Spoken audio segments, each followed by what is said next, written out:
الله أكبر. الله أكبر. الله أكبر. الله أكبر. Assalamu alaikum wa rahmatullahi wa barakatuh. I'm Brother Robert with Imam Jaffer. This is Global Islamic Outreach, Let the Quran Guide series.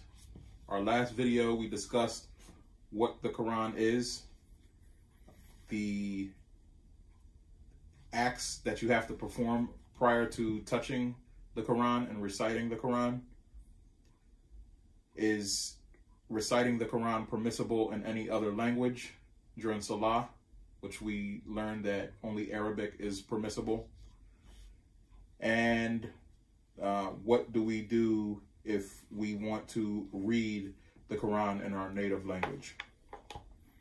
Today we're going to discuss, we're going to delve deeper into the Quran, the meaning of the Quran, and other questions related to the Quran series.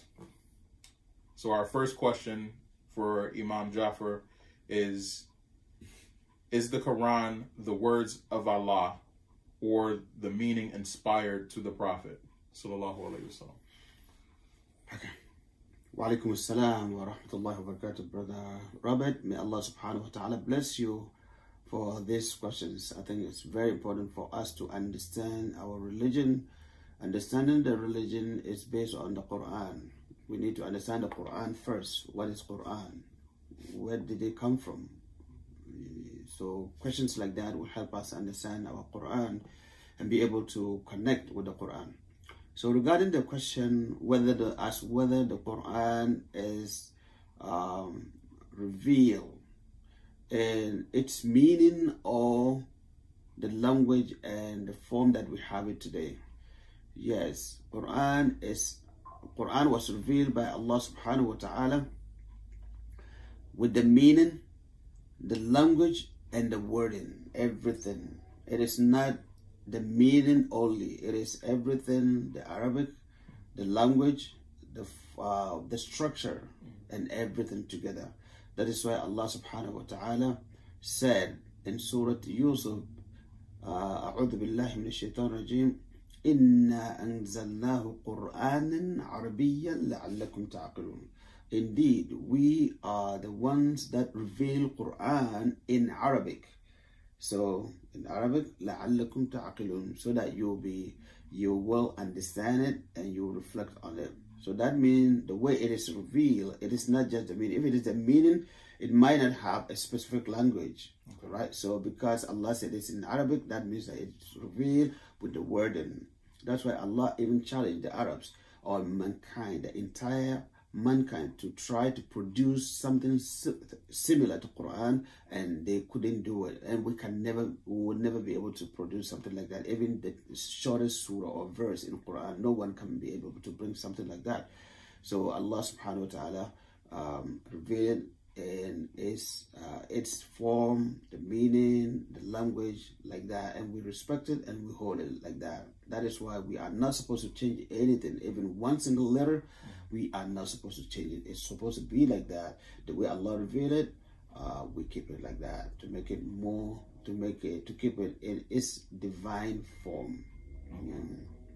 Speaking of letters, you said to me prior that there's reward in reciting the Quran, and we have some sort of benefit to reciting the Quran. Yeah, yes, exactly.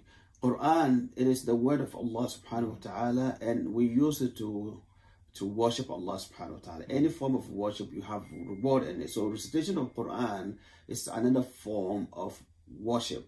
So if you read the Quran in Arabic, whether you understand the meaning or you don't understand the meaning, you get rewarded for that. Those who recite the Quran, according to the Prophet sallallahu alaihi wasallam, if you read the Quran, any part of the Quran, you get 10 reward, 10 blessing for each letter. For instance, Bismillahir Rahmanir Rahim is a line which has about 19 letters in it. So each letter in Bismillahir Rahmanir Rahim, you get 10 rewards. So 10 multiply 10 by 19. That's what you get when you recite Bismillahir Rahmanir Rahim. So if you read any part of the Quran, you get that blessing from Allah. And the Prophet ﷺ made it clear to us that those who even struggle to recite the Quran will get double reward, 2 reward. Excuse me. They will get 2 blessings. Number 1, because they are struggling to read. That aspect is a blessing for them because of the zeal, because of the commitment. And then when they read, whatever they are able to read, they will get blessing for that too. You know, so this is a main blessing that you can get. So it's a form of worship. And also in the sight of Allah, Allah loves those who read Quran all the times. Allah called, the Prophet ﷺ referred to those who read Quran at all times and memorize it. Allah, the Prophet called them the people of Allah. So Ahlul Quran, Ahlullah, they are the people of Allah subhanahu wa ta'ala. They are the special guests and special people of Allah. If Allah mentions somebody that he is his person, that means that you have a higher rank with Allah subhanahu wa ta'ala. You know, and on the day of judgment, people will be given chance to read their Quran that they used to read.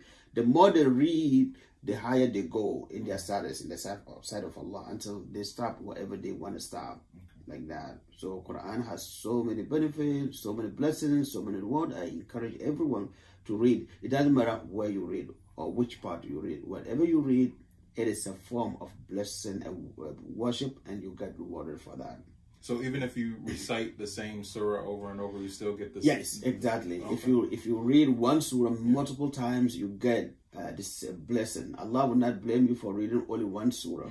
It is part of the Quran. So you read it, make sure you read it correctly, and try. If you are not able to read it correctly, you strive hard to learn it, to read it better. And the striving that you put, the more energy that you put in it, the more blessing you get for that. Yeah. So the Quran is really a guide and a blessing from Allah. So there's some people in the Muslim community that only follow the Quran and say that the Quran is sufficient for them, and they don't follow the Hadith. What are these people, and how? Yes, exactly. This question too is very important for us because in the Muslim community, there are some group of people that believe that we should only follow the Quran, not anything else. They reject the hadith of the Prophet ﷺ. They reject the tradition of the Prophet ﷺ. They reject the sunnah of the Prophet ﷺ. And they are known in the Muslim community as Quraniyun, or the Quranists, or the hadith rejectors. So this is who they are. They think that Quran is sufficient. Quran has everything in it. We don't need anything extra. And they have so many reasons. They mention they have so many claims that we can analyze some of their claims. So the one claim that they're claiming is that Quran has everything that we need, so we don't need any extra thing. And that claim is not correct. Because if you look at the Quran, it talks about the Salah. وَأَقِيمُوا الصَّلَاةَ وَأَتُوا الزَّكَاةَ. Perform the Salah and pay zakat.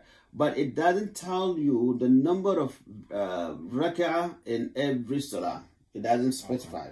So for instance, Salat al-Dhuhr is 4 rak'ah. Salat al-Asr is 4 rak'ah. And how we pray it is not stated in the Quran. We pay zakat, but zakat is mentioned in Quran, but Quran doesn't tell us how much we should pay.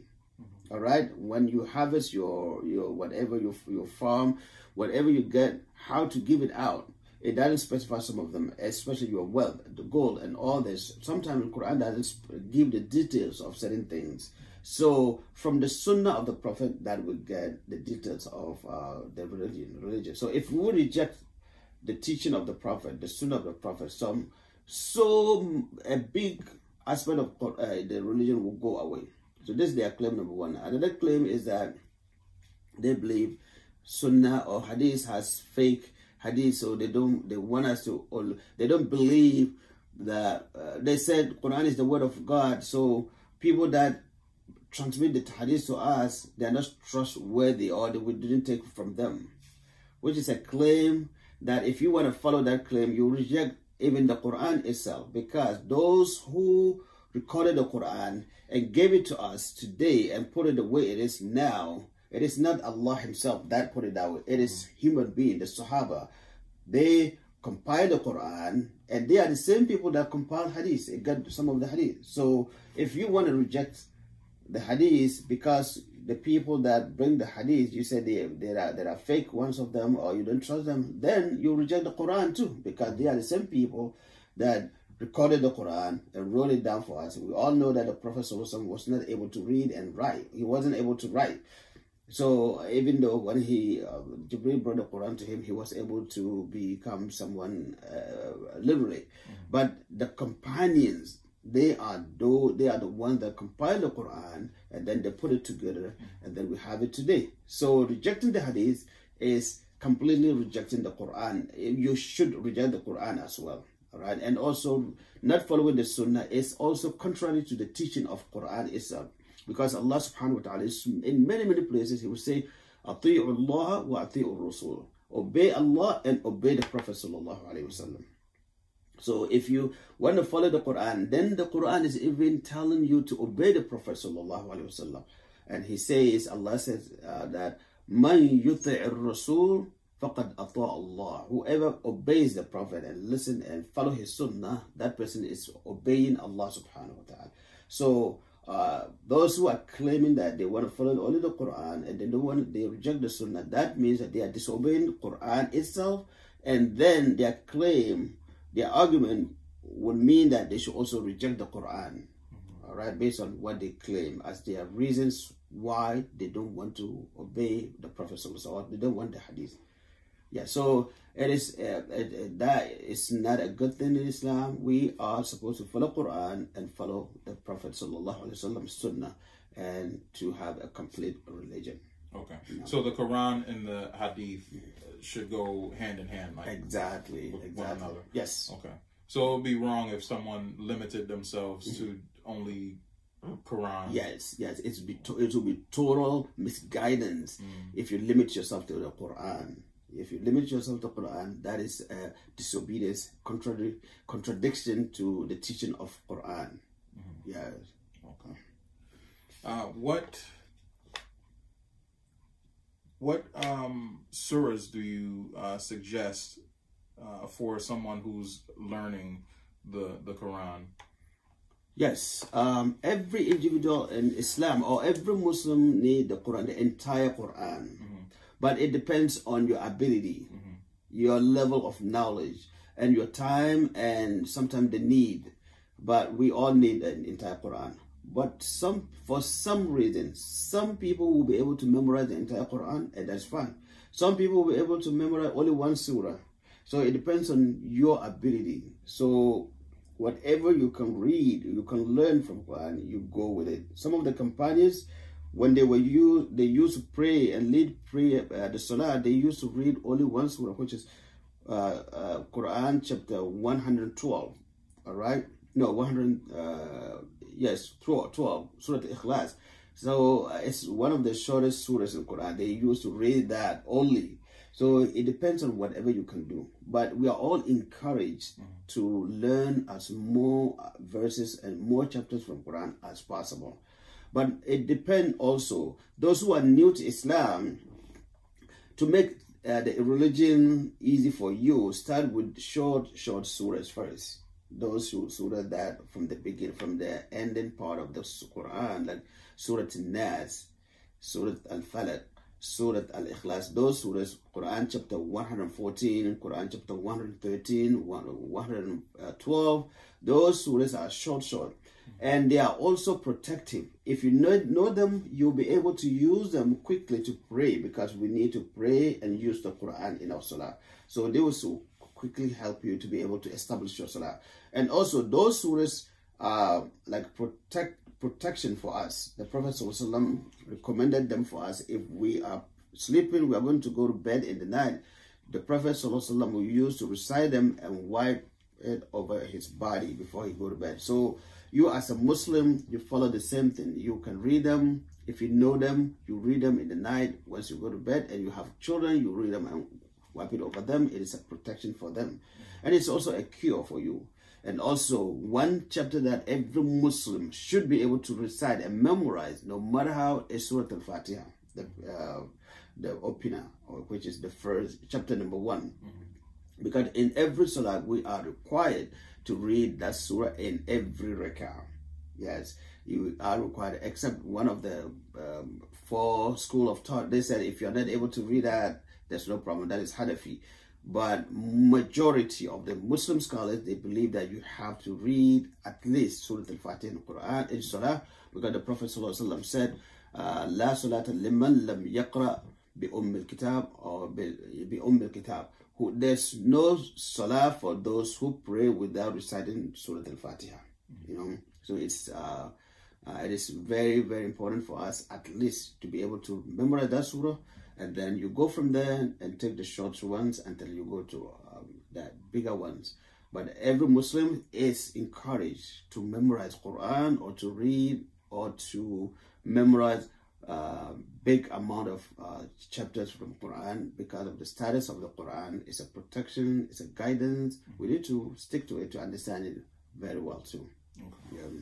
Now, you said previously that there's certain people who memorize the Quran, and those people are from Allah. Yes. What are these? What are the benefits of memorization of the Quran, and what are these people called that memorize the Quran? Yeah. So these people, they are Ahlullah, or the people of Allah, Ahlul Quran. They are the people of the Quran, those who devote most of their time to Quran, because devotion or memorizing the Quran needs most of your time, because you have to memorize it and be reviewing it all the time. If you don't do that, Quran is such that if you leave it 1 day or 1 hour, it's going to leave you 1 day. If you leave the Quran, I mean, if you stay away from Quran 1 day, it's going to leave you like 3 days. So the people that always memorize Quran, they are more attached to Quran more than anybody else. So since the Quran is the word of Allah and is the best word or statement or book, so if you attach yourself to it, you are attaching yourself to Allah subhanahu wa ta'ala. That's why they are called the people of Allah. And on the day of judgment, they will be the actual people that will be closer to Allah subhanahu wa ta'ala. Another benefit on the day of judgment for those who always take themselves to Quran is that Quran will intercede for them on the day of judgment. Meaning, if they memorize Quran or most part of the Quran on the day of judgment, they have some sins or they have anything that they need to be forgiven, Quran will ask Allah subhanahu wa ta'ala on their behalf to forgive them. And Allah will not.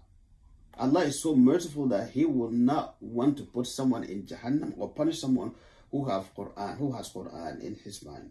So that's why they are special to Allah subhanahu wa ta'ala. And the more you read Quran, the more tranquility you gain, and the more guidance you get, and the more successful you become, and the more loved you become by Allah subhanahu wa ta'ala and even people. You know, and you become more respected. We all see the people of Quran, those who memorize Quran, how people love them.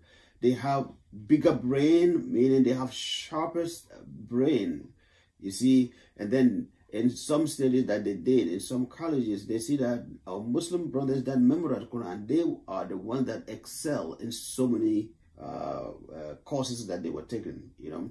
So once you read the Quran, you memorize it, it trains your brain to make it function more. Your brain become more functional than anything. So learning any other thing will become like nothing for you, because you already have something that is tougher than anything else. Yeah. That's the word of Allah. So since you have that one, everything else will be easy for you to understand or to learn. So Quran is everything. It's everything that you can think of. It's tranquility, it's success, it's the link that links us with Allah subhanahu wa ta'ala, and it's the one that can put us in Jannah on the day of judgment.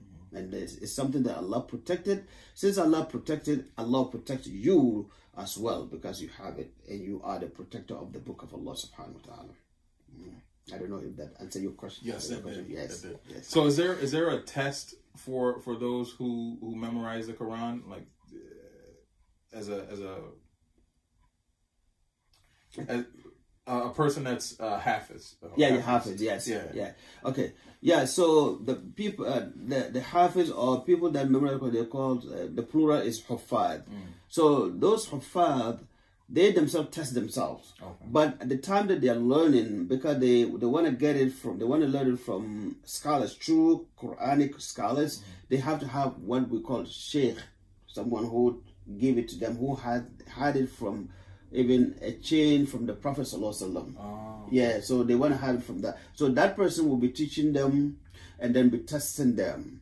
And then the teaching of Quran is, we have so many recitation of Quran. We call it al-qira'at, the recitation of Quran. It's 7 and now they increase it up to 10. So this training, you have to be tested before you can graduate, before you can be established as someone who memorizes the Quran. So you have to be tested by someone independent, someone who knows the Quran, who specializes in the Quran. We know them as shuyukh or sheikh. So they get tested and they themselves continue to test themselves all the time. They test themselves all the time. From time to time, they review and be testing. Other than that, Quran will leave them. Yeah. Okay. Yeah. So they have the biggest test. All the time they test themselves all the time. They can ask someone to open the Quran, so they'll be reading and you'll be looking. You know, they do it all the time. You know, so they test themselves all the time so that they will stay with the Quran. Yeah. Okay. All right. So as a recap, we discussed the Quran and the words, it being the words of Allah, and how He sent it down to the Prophet, peace be upon him. We also talked about the benefits and rewards that we get for reciting the Quran, the Hasanat, as well as using the Quran and Hadith hand in hand, instead of just using one over the other. We also talked about the memorization of the Quran and the people who memorize it are held higher and closer to Allah. And these people are called Hafiz. Yeah, Hafiz. Yeah, for one person. For one person. Yeah, Huffaz. Huffaz. Yes, for multiple. Yes. And they also receive benefit, and the Quran will intercede on the Day of Judgment for them. Yes, exactly. So one last thing that I want to add is encouragement for all of us.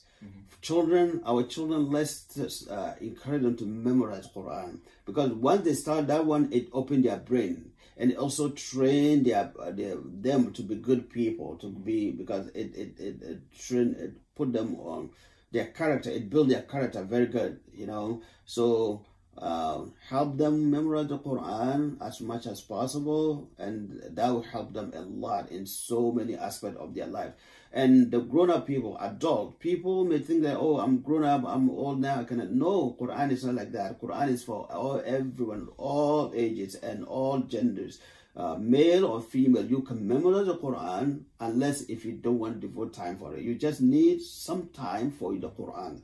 So I encourage myself and everyone to stick to the Quran, learn it, read it every day. Trust me, it is protection for you, it's protection for your family, it's protection for your house, it's a guidance, it's cure, it's everything, it's guidance. Above all, it's a guidance. Lastly, like you mentioned, it brings you closer to Allah subhanahu wa ta'ala. Allah will love you, Allah will be with you, Allah will protect you. On the Day of Judgment, Quran will intercede for you and you go to Jannah. So we need it more than anything else. We need it more than anything. Our guidance is inside the Quran. Our success is inside the Quran. Whoever holds it is holding to the best guidance. There's no word from human being in it. It's not like the other books that people author the books. You follow some books that are from human beings that can make mistakes, but you reject and you don't follow the book of Allah. So let's hold tight to the book of Allah so that we'll be on the right path, inshallah. So yeah, I pray to Allah to make it easy for all of us, inshallah. Ameen. All right, I am Brother Robert, and this is Imam Jafar with Global Islamic Outreach, Let the Quran Guide series. Assalamu alaikum wa rahmatullahi wa barakatuh. Alaikum assalam wa rahmatullahi wa barakatuh. Thank you so much.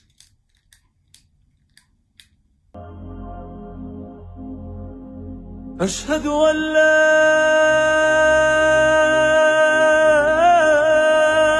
إله إلا الله.